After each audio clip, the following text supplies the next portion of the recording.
All the articles you have come to love in EquiManagement Magazine are now available on the EquiManagement on Audio podcast. Each article is released as its own separate episode to make them quick and easy to listen to.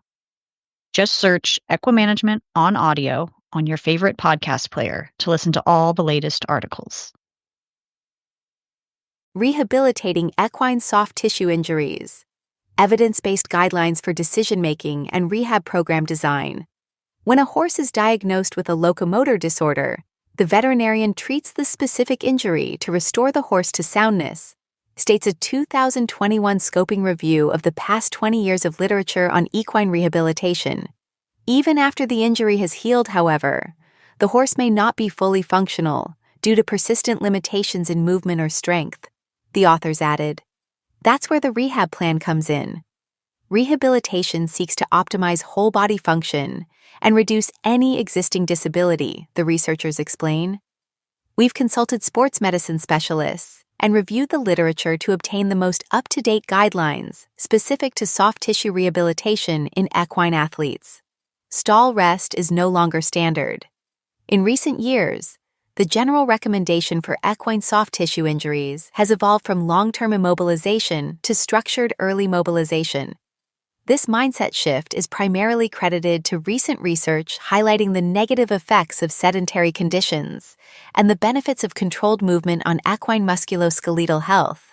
Indeed, prolonged immobilization has been shown to lead to a reduction in water and proteoglycan content in tendons, as well as weaker and randomly organized collagen fibers, with lower tensile strength and failure at lower strains.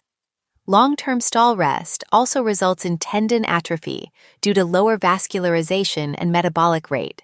In light of this information, practitioners have been recommending controlled walking exercise earlier in the rehab process when appropriate. Whether a prompt return to movement with soft tissue pathology is recommended depends on the severity of the injury. For example, severe injuries involving weight-bearing structures still require strict stall rest for longer periods, says Dr. Santiago Demier, an associate veterinarian at Palm Beach Equine Clinic in Wellington, Florida. Demier primarily focuses on equine performance medicine and lameness in sport horses. In general, for less severe injuries, the current standard is strict stall rest only during the first few days, especially if the horse is lame, he explains. After that, controlled hand walking is typically recommended. Movement helps support the early phases of the healing process, minimizes adhesion formation, and, taking the whole horse into consideration, also reduces the risk of digestive issues such as colic. Demier has his clients start with hand walking, then tack walking, followed by trotting in straight lines, gradually introducing curves, and only then cantering. From there, the specific discipline will determine the next step in the rehab process, he says. Veterinarians continue to favor straight motion and caution horse owners against lunge line work when rehabbing horses with soft tissue injuries. Lunging can be appropriate in cases where the horse needs to begin working without a rider, such as with back or spinal issues, Demier says. However, for lower limb soft tissue injuries, lunging in tight circles adds torque stress on the limbs and is therefore contraindicated. Additionally, horses coming back from prolonged time off are often fresh, making them more difficult to control on the lunge line, which increases the risk of injury while lunging, he adds.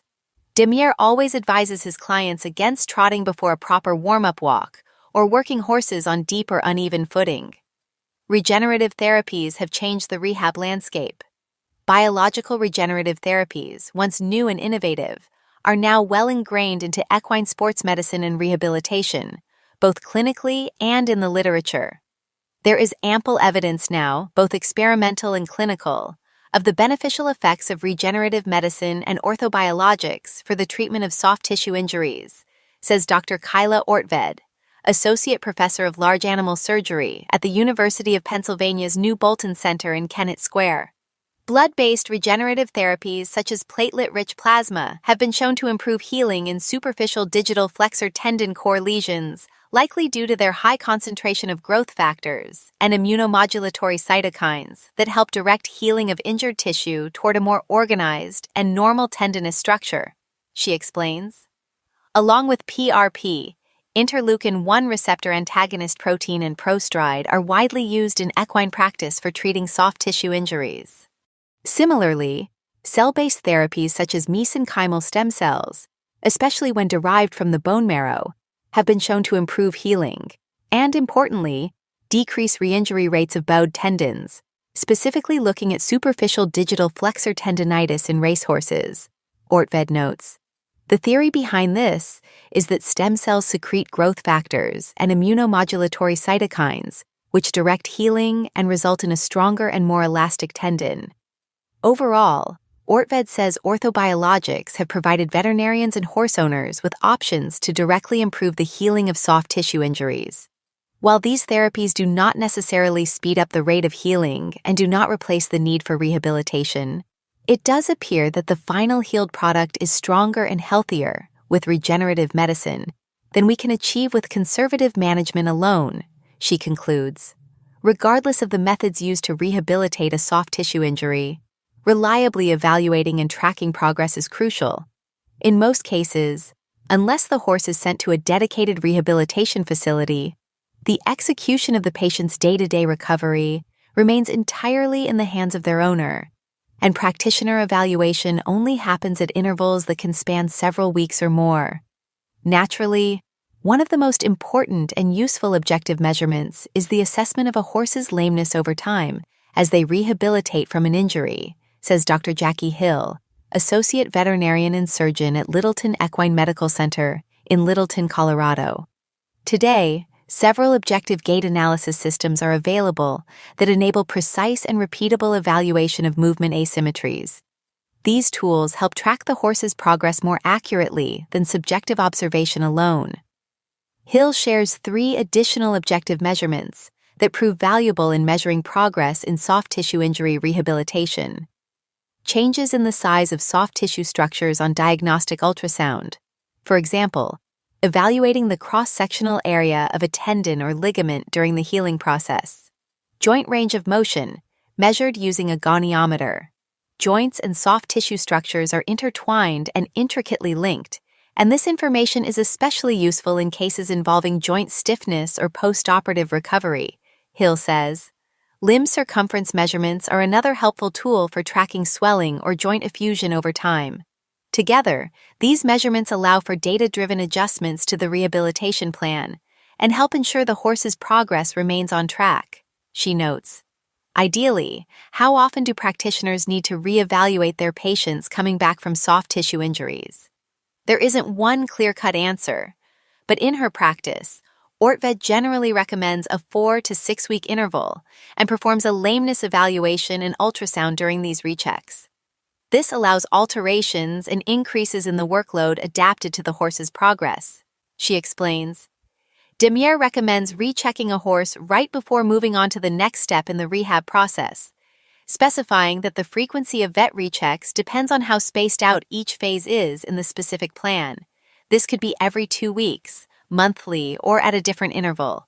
For him, indicators of progress include soundness, improvement on palpation, in terms of size and sensitivity, and improvement on ultrasound of the affected structure. On the other hand, he notes that signs of setbacks include the recurrence of lameness, increased size or pain upon palpation, or any worsening observed on the ultrasound. Research-based rehabilitation modalities.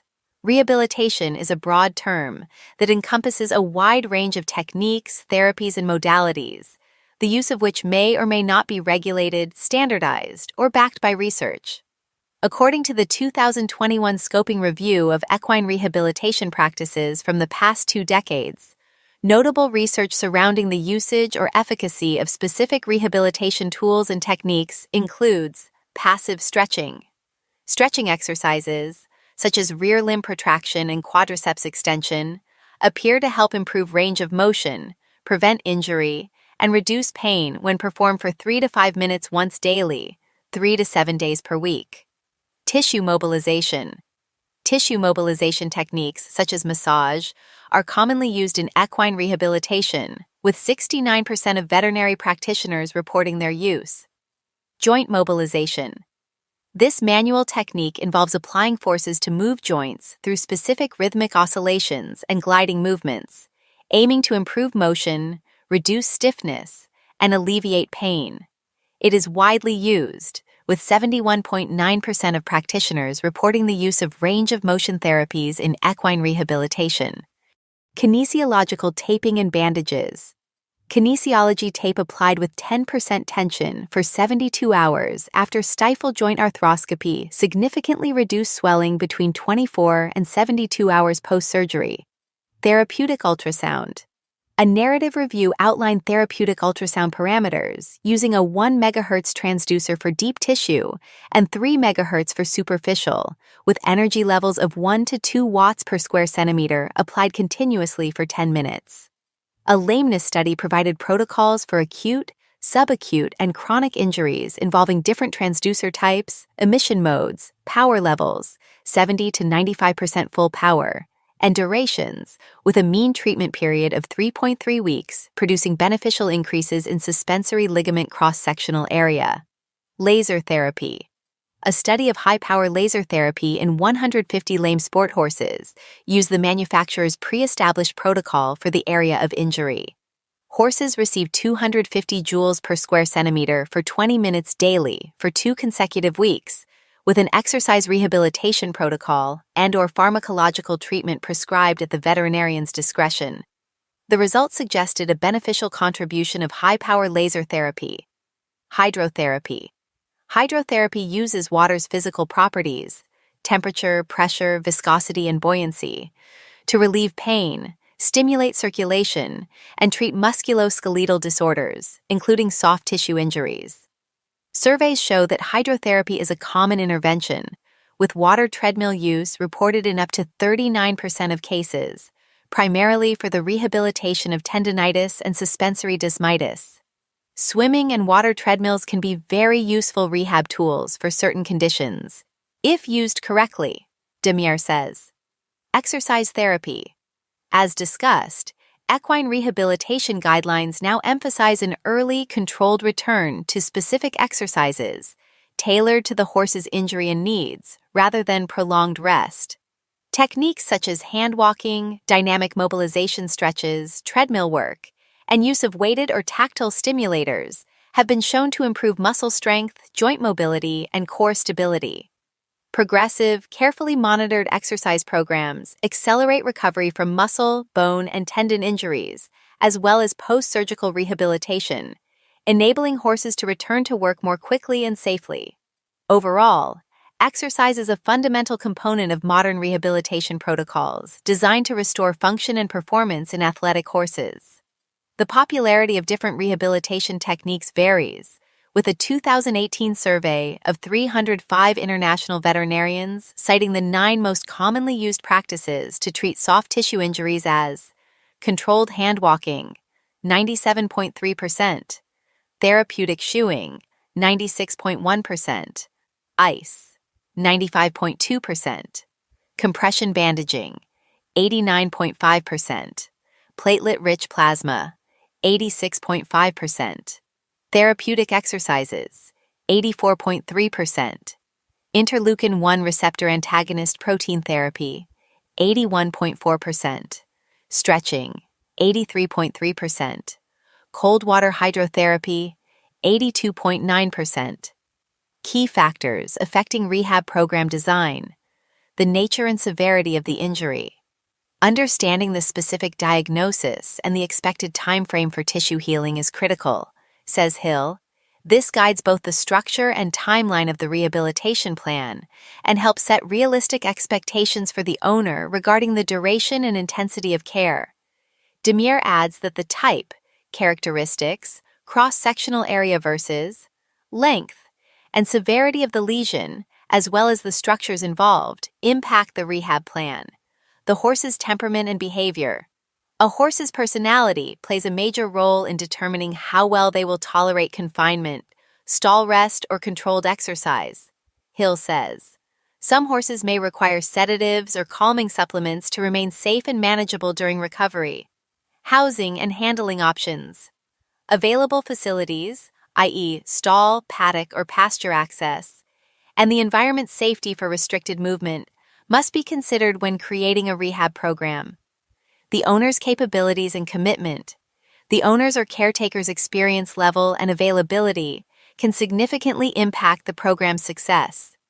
It's important to tailor the plan to what is realistic for the person implementing it. Each rehab plan should be dynamic and regularly reassessed by a veterinarian, incorporating both subjective observations and objective metrics to adapt to the horse's progress, says Hill. Take-home message. In general, soft tissue injuries require intense and long-term rehabilitation to achieve optimal outcomes, says Ortved. Soft tissue injuries tend to be slow to heal and do best with close monitoring and frequent reevaluations to tailor the rehab program to the horse.